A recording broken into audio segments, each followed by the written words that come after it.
그러면 경험주의 개발 모형 또는 경성주의 개발 모형이라고 하는 모형을 좀 보시겠어요? 이것도 뭐 모형이 경험주의에 해당되는 모형이 몇 개 있는데요. 경성주의라고 이제 아까 얘기를 잠깐 드렸잖아요. 그래서 경성주의라는 어떤 단어를 여러분이 이제 그 실제 시험장에서 보실 확률은 굉장히 낮습니다. 대신 경험주의 개발 모형이라는 단어를 아마 보실 거예요. 그래서 경성주의나 경험주의가 동일하다는 것을 여러분이 염두에 두시고 접근하시면 되겠습니다. 요즘에도 혹시나 몰라서 요즘이라고 해도 사실 혹시나 몰라서 이 경성주의라는 단어를 실어 놓은 거기 때문에 크게 걱정은 안 하셔도 되고요. 그냥 경험주의라고 생각하시면 되겠어요. 자, 일단은 워커의 실제적 교육과정 개발 모형, 이것도 몇 년 전에 기출이 됐죠. 그 자연주의 모형 또는 수구의 모형이라고 하는데요. 정식 명칭은 실제적 교육과정 개발 모형이라고 합니다. 그래서 이 수구의 모형 같은 경우에는 이 수구의 단계 있잖아요. 이 단계를 좀 중요시해요. 근데 이거를 다른 사람이 얘기했던 그 어떤 그 이론에서 좀 갖고 온 겁니다. 그래서 슈왑이 원래 이제 수구의 딜리버레이션 이 단계를 굉장히 중요시했는데 듣고 보니까 말이 되는 것 같은 거죠. 그러니까 워커도 그럼 나도 이거를 좀 강조하는 모형을 만들어 봐야겠다 이런 식으로 생각을 해서 실제적 교육과정 개발 모형에다가 이 수구의 단계를 좀 강조를 해서 집어넣은 그런 모형이에요. 자, 그래서 보시면 워커는 이런 얘기를 해요. 교육과정의 문제가 여기 문제 있죠. 실제적 문제고 이런 차원에 그치는 그런 것이 아니다 라고 얘기를 합니다. 그렇다면 실제적인 문제 해결을 위해서는 뭐가 필요하겠느냐? 그러면 어떤 그 좀 여러 가지 고민하는 그런 단계가 있을 거 아니에요. 왜냐하면 실제적 문제라는 거는 이론적 문제와 달리 쉽게 해결이 되는 게 아니고 여러 가지 요인들이 한꺼번에 동시적으로 적용되는 경우가 굉장히 많기 때문에 그래서 이 수급이라는 단계가 필요한 것이 아니냐라고 얘기하는 겁니다. 그래서 이 워커 같은 경우에는 이렇게 교육과정 개발에서 세 가지 단계를 거쳐서 교육과정이 개발되어야 된다라고 그렇게 생각을 하고 그렇게 얘기를 하고 있습니다. 자, 단계를 보시죠. 이렇게 세 가지 단계예요. 일단은 출발점 또는 토대 다지기 단계입니다. 이 단계 같은 경우는 플랫폼 단계라고 많이 해요. 토대 다지기 단계, 출발점 단계 뭐 이렇게 하기도 하고 뭐 플랫폼 단계 뭐 이렇게도 얘기하기도 하고요. 자, 그래서 이 단계에서는 교육과정 개발에 참여하는 사람이 한 명이 아니라 여러 명이잖아요. 그 여러 명이서 어떤 여러 가지 이제 그 브레인스토밍 비슷한 자신의 견해를 막 다른 사람들에게 이제 자신의 견해를 드러내는 그런 단계라고 하시면 되겠습니다. 그러면 굉장히 다양한 사람들이 동시에 교육과정 개발의 어떤 과정에 참여를 하기 때문에 여러 가지 다양한 가치관과 여러 가지 다양한 관점이 동시에 이 교육과정 개발에 투입이 되겠죠. 자, 그러한 어떤 기초적인 단계, 각각의 입장이 무엇인지를 확인하는 단계가 바로 이 출발점 또는 토대 다지기 단계라고 할 수 있겠습니다. 자, 그 다음에는 수구의 단계를 거쳐요. 자, 수구의 단계 같은 경우에는 서로의 어떤 입장이라든가 서로의 관점이라든가 여러 가지 뭐 그 사람이 중요시하는 그런 포인트들 이런 것들에 대해서 확인을 했잖아요. 그러면 논의를 통해서 그 중에 무엇이 더 이 교육과정 개발에 필요한 것인지 또는 적합한 것인지 이런 것들을 좀 생각을 해봐야 될 거 아니에요. 그래서 그러한 어떤 실제적인 논의들, 의견을 조율하고 관점을 통합하고 이러한 여러 가지 이제 실제적인 그 문제 해결을 위해서 여러 가지 이제 그 여러 가지 행동들이 일어나는 단계가 바로 이 수구의 단계라고 할 수 있겠습니다. 보시면 여러 사람이 동시에 어떤 같은 목적을 달성하기 위해서 여러 가지 이제 토의를 하는 단계잖아요. 그러다 보니까 집단적 사고 그리고 논의 이런 것들이 일어나는 단계라고 할 수 있겠습니다. 그래서 이 단계가 수구의 단계고요. 세 번째가 이제 교육과정 설계 단계입니다. 이 수구의 단계에서 어느 정도 이제 합의점을 찾았다면 그 합의점을 바탕으로 해서 실제로 교육과정을 설계를 하게 되겠죠. 자, 그러면 이 출발점 토대 다지기 단계, 수구의 단계, 그리고 교육과정 설계 단계, 이제 설계 단계 같은 경우에 이제 구체화를 하는 단계인데요. 그 수구의 단계에서 이런 형성한 그런 합의점을 구체화하는 단계인데 이 세 단계를 거치면서 교육과정이 개발된단 말이죠. 그런데 이 자연주의 개발 모형 같은 경우에는 자연주의 개발 모형이 아니라 그 실제적 교육과정 개발 모형 같은 경우에는 특이점이 하나 있습니다. 뭐냐면 2번 단계, 수구의 단계 있죠. 이 수구의 단계가 완전하게 종료되지 않았더라도, 쉽게 말해서 완전한 합의에 도달하지 않았더라도 이 3번 단계 교육과정 설계 단계로 진행할 수가 있어요. 합의된 부분까지는 오케이, 여기까지 합의가 됐으니까 이것에 대해서는 일단은 교육과정 설계를 하자라는 거예요. 이게 굉장히 시간 단축에 도움이 많이 되죠. 왜냐하면 목적의 어떤 그 관점이라든가 그런 의견이라든가 그런 것들에 대한 어떤 완전한 합의에 도달하는 데는 굉장히 많은 시간이 걸립니다. 이게 꼬리 끌기 문제라고 많이들 해요. 이렇게 보시면 이게 합의가 100%라고 합시다. 이게 그러면 초반에는 굉장히 빠른 속도로 합의가 이루어지죠. 큰 그림에서 합의하는 것부터 시작을 하게 되니까요. 그런데 시간이 좀 지날수록 이렇게 100%의 단계는 도달하지 못하고 계속 합의점에 가까이 가기는 가는데 완전한 합의에 도달하지 못하는 거죠. 그렇기 때문에 좋다. 그럼 여기까지는 의미가 있는 진전이 이루어졌으니 여기까지 이루어진 합의를 바탕으로 해서 일단은 설계를 하자. 나머지는 꼬리 끌기 문제는 나중에 시간이 점점 가면 해결이 되겠지. 이러한 관점에서 접근하는 거예요.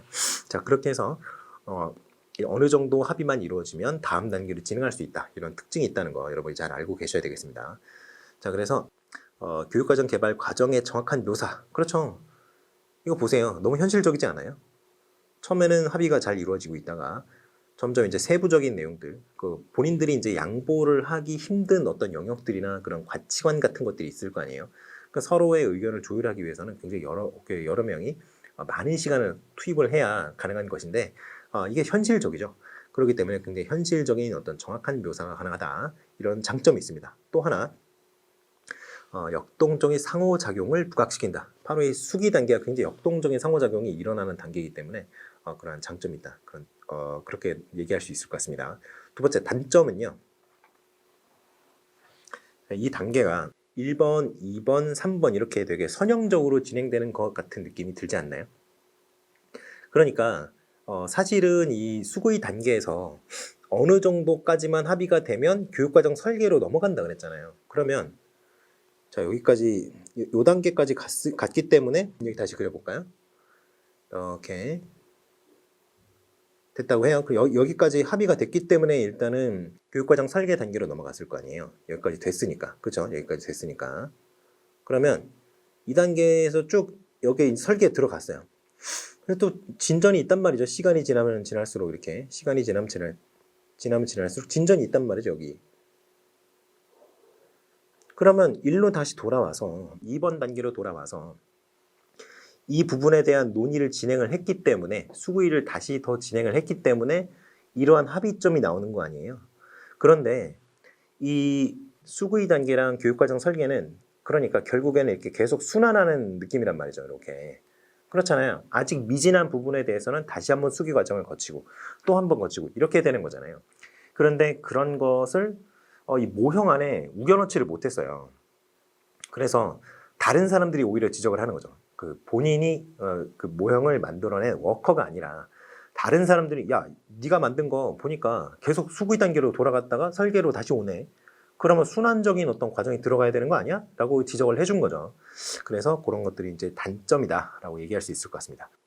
자, 그 다음에 이 스킬백의 SBCD 모형인데요. 학교 중심 교육과정 개발 모형. 자, 그래서 이것은 학교 중심 교육과정 개발이니까 학교를 중심으로 해서 교육과정 개발된다는 뜻이겠죠. 학교를 중심으로 한다는 게 무슨 뜻일까요?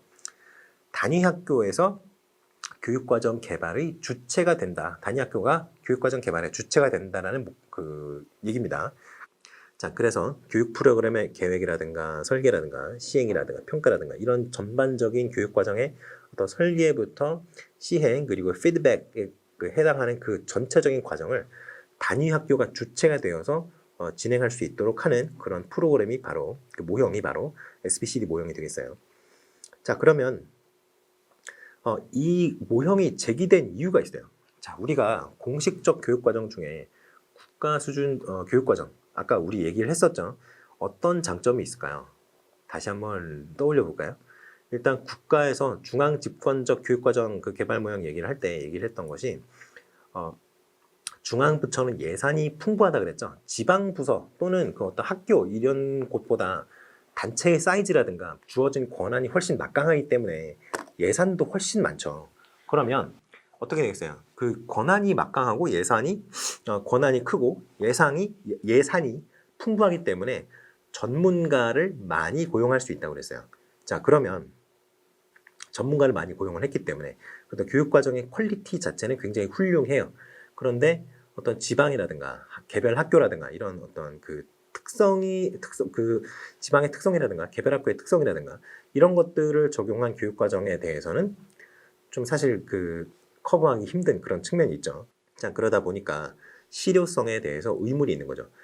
우리 지역은 이러이러한 점을 교육과정에 좀 반영시키면 아이들의 이해도가 향상될 것 같은데 그러한 측면에 대한 고려가 없는 그 공식적 교육과정 중에도 그 국가 수준 교육과정 이런 것들을 사용을 한다면 중앙 집권적 교육과정 이런 걸 사용을 한다면 아이들의 좀 잠재력을 끌어올리는데 약간 좀 미진함이 있지 않을까, 좀 부족하지 않을까 이렇게 생각을 한단 말입니다.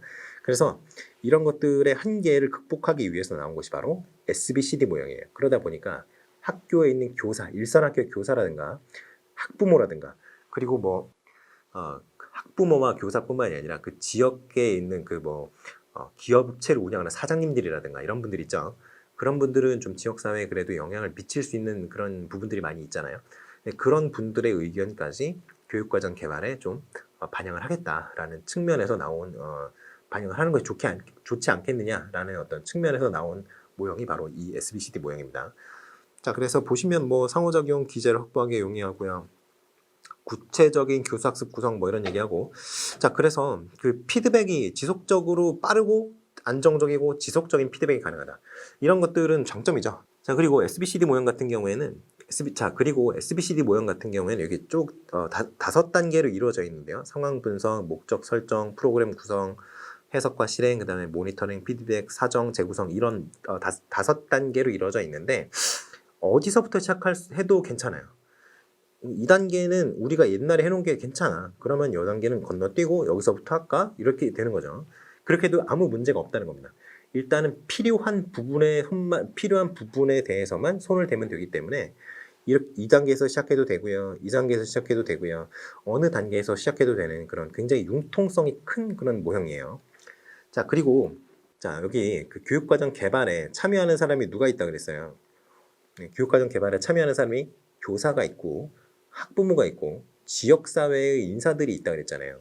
그런 사람들이 2단계에 참여를 한다면 상분석 단계에 참여를 한다면 어떻게 되겠어요? 학교의 요구나 학부모의 요구 그리고 지역사회 요구 이런 것들이 그런 것들을 반영할 수 있는 그런 어떤 계기가 될 수 있겠죠. 그러한 어떤 장점이 있습니다. 자, 그러면 휠러의 순환적 교육과정 설계의 모형을 보시겠어요? 이거는 크게 중요한 건 아니에요. 그냥 보시면 아시겠지만 이게 타일러의 합리적 교육과정 개발 모형을 그냥 빙글빙글 도는 순환적인 고리만 좀 추가한 그런 느낌이에요. 보세요. 목표 설정하고요. 경험 선정하고 학습 내용 선정하고 이게 학습 경험의 선정, 내용 선정 이게 뭐냐면 이거는 좀 베이그한 얘기, 이거는 구체적인 얘기. 그렇게 생각하시면 돼요. 그래서 이거 통째로 봐서 학습 경험의 선정. 뭐가 다릅니까? 똑같죠? 그걸 약간 나눠놨을 뿐이지. 그래서 이렇게 학습 경험을 선정하고 내용을 선정을 해요. 그 다음에 조직을 하고 여기는 조직을 하고 학습 내용이 조직이 된 것에 대해서 평가를 먼저 해요. 그러니까 여기는 좀 특징이 뭐냐면 구성된 교육과정 자체에 대한 평가를 한번 거친다는 그런 특징이 있는데 그거 외에는 타일러의 합리적 교육과정 개발 모형과 대동소이합니다. 그렇기 때문에 크게 강조되는 그런 어떤 모형은 아니에요. 그런데 출제자가 만약에 타일러의 합리적 교육과정을 내고 싶은데 교육과정 설계 모형을 내고 싶은데 많이 남았잖아요. 그러니까 좀 애매하니까 이런 거 한번 내볼까 하고 낼 수도 있는 그런 어떤 모형이라고 하겠어요. 나머지는 다 똑같습니다. 타일러의 합리적 교육과정 개발 모형과 별 차이가 없어요. 자, 그렇게 생각하시면 되겠고요. 자, 그 다음에 재개념주의 개발 모형이에요. 자, 아이즈너가 대표적인데요. 예술적 교육과정 개발 모형이 이제 아이즈너가 주장한 교육과정 개발 모형입니다. 보시면 두 가지를 강조를 해요. 교육적 감시관 그리고 교육 비평. 이것을 되게 강조를 하거든요.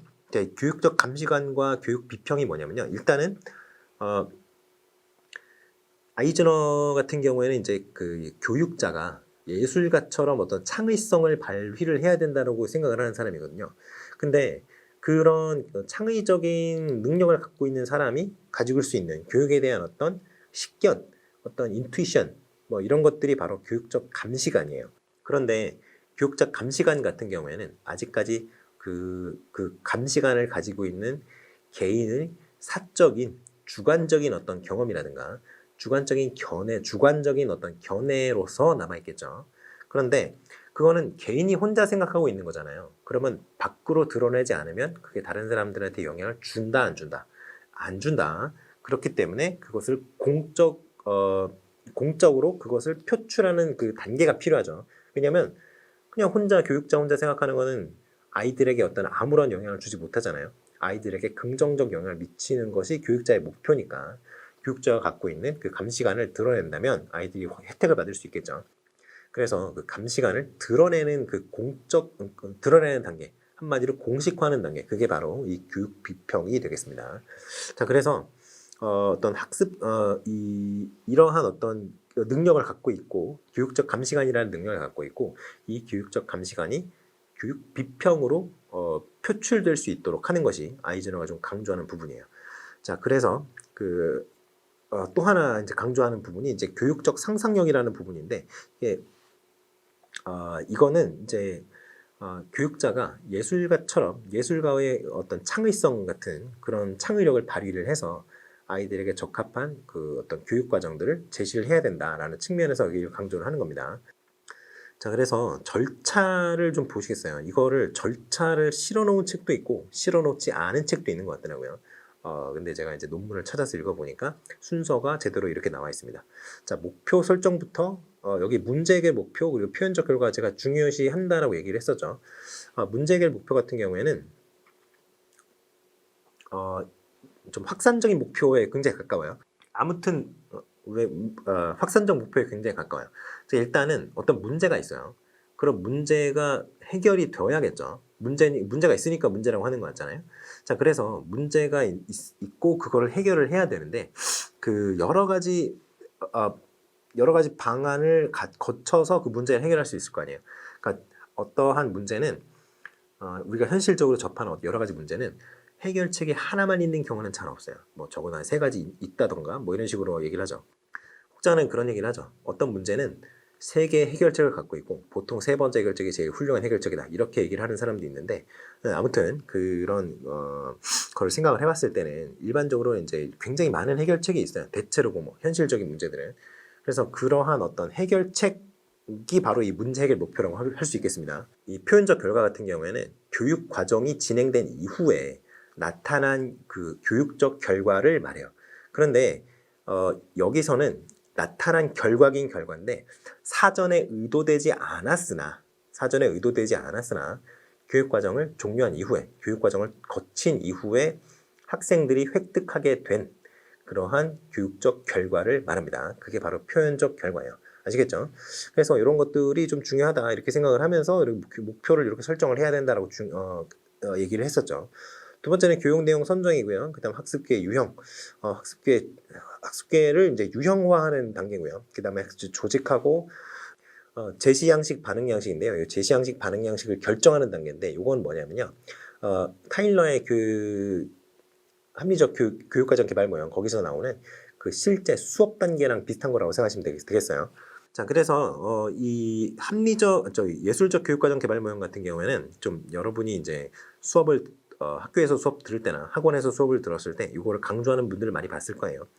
근데 이게 크게 뭐 이렇게 중요한 모델까지는 아니죠. 그래서 여러분이 알아야 되는 것들은 몇 개 키워드입니다. 일단은 교육적 감시관.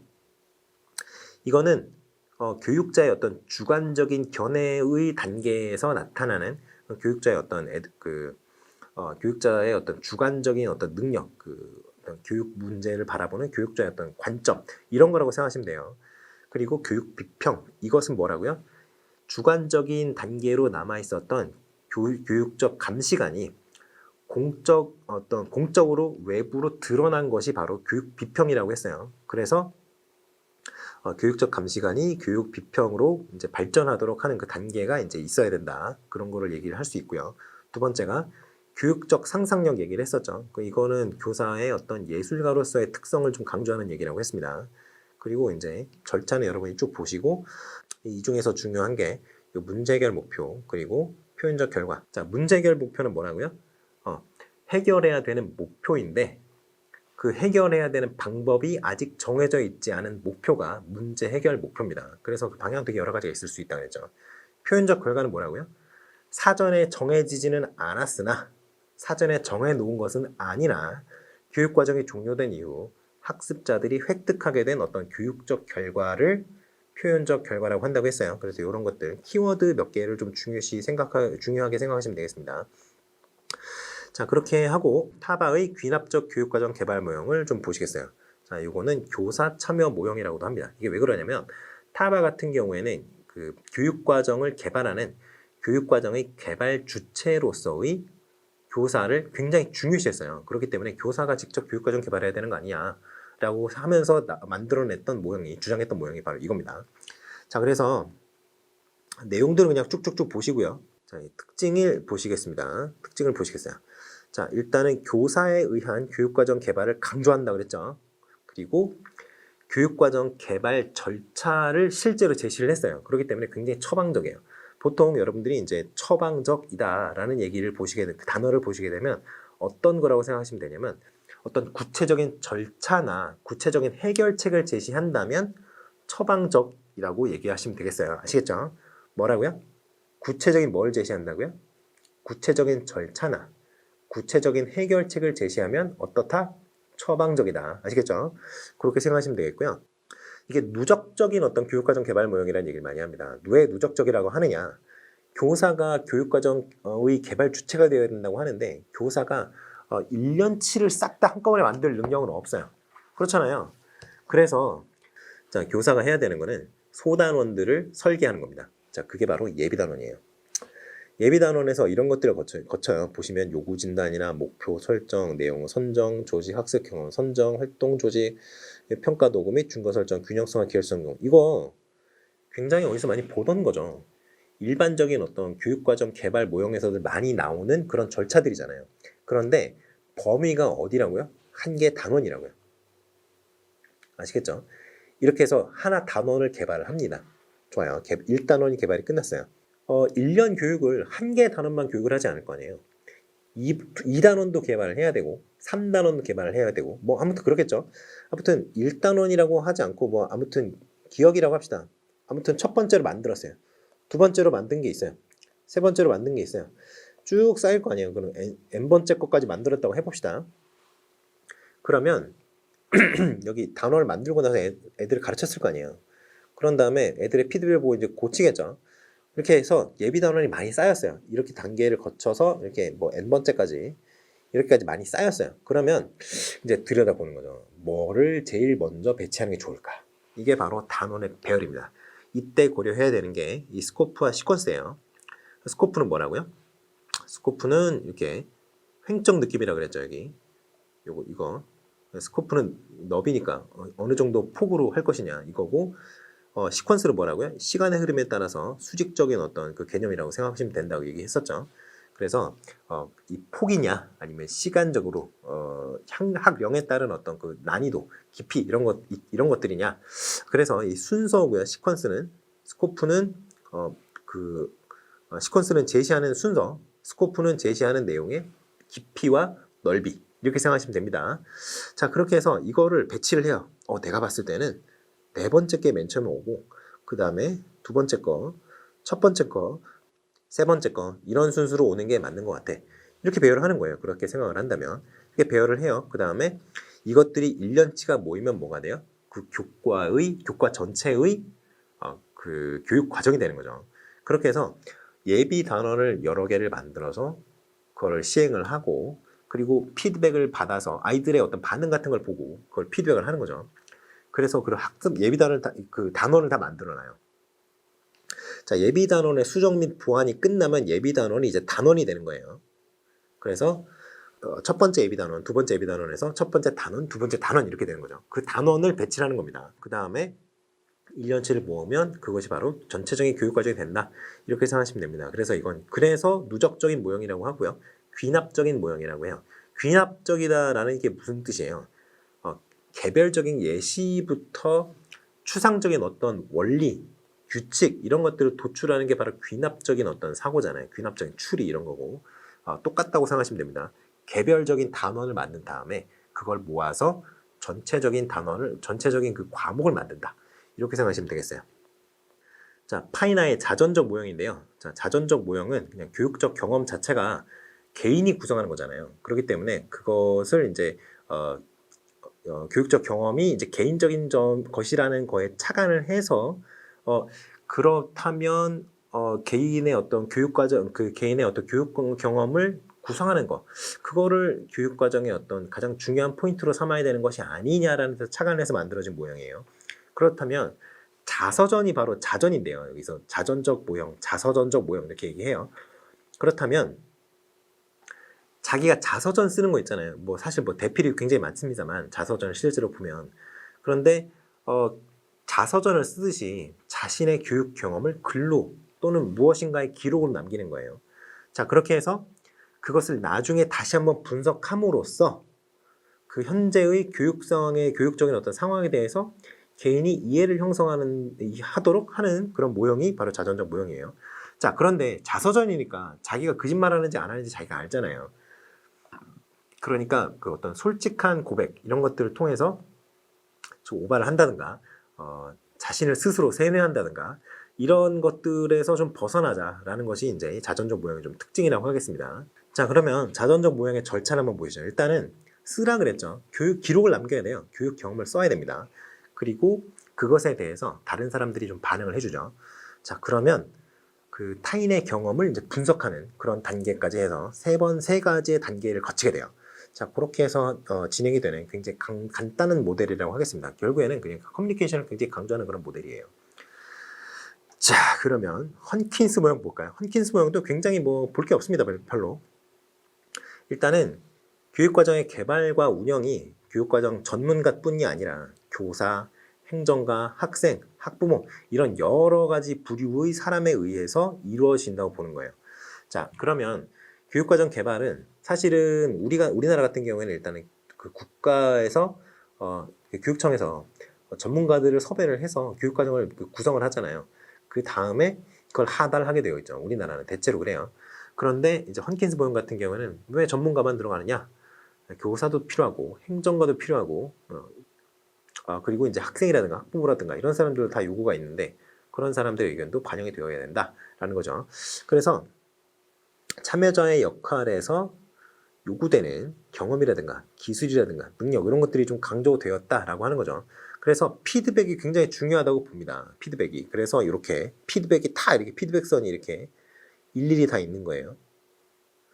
그래서 이제 이 피드백이 중요한 이유가 바로 교육과정 실행에서 의사결정이 적합하게 이루어지는 거, 적절하게 이루어지는데 좀 강조를 했기 때문에 그래요.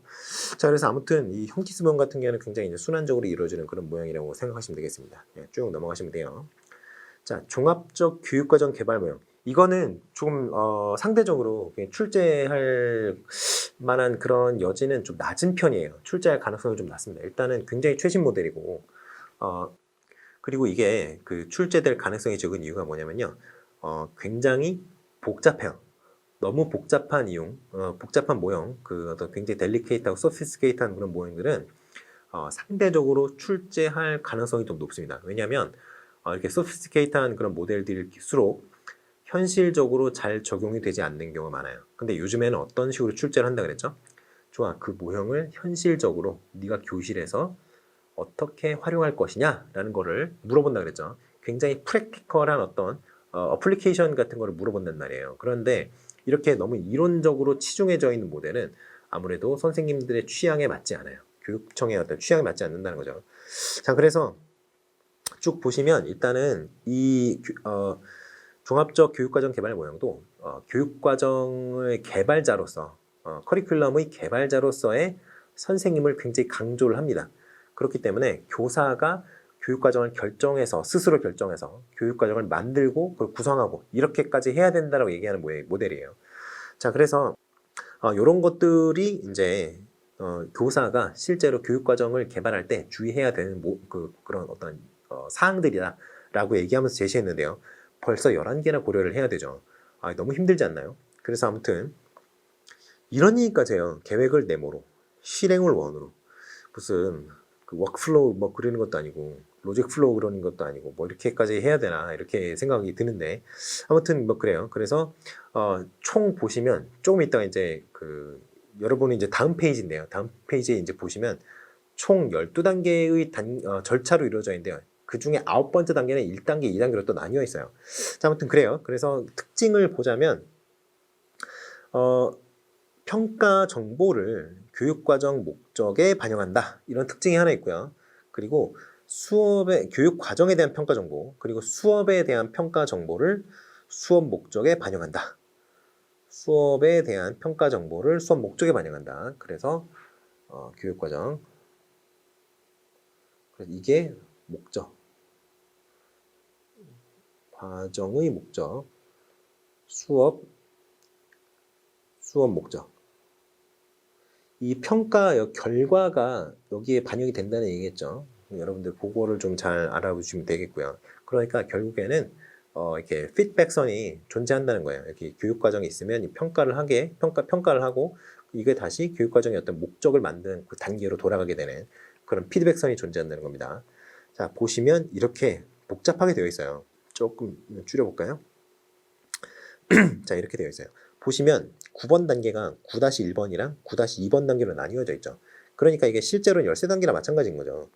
자, 그래서 이렇게 복잡하기 때문에 그냥 여러분들이 그냥 흥미가 있으시면 보시고 그냥 대체로 그냥 종합적 교육과정 개발 모형의 어떤 전체적인 특징 같은 것 이런 것에 조금 더 신경을 쓰시면 될 것 같습니다.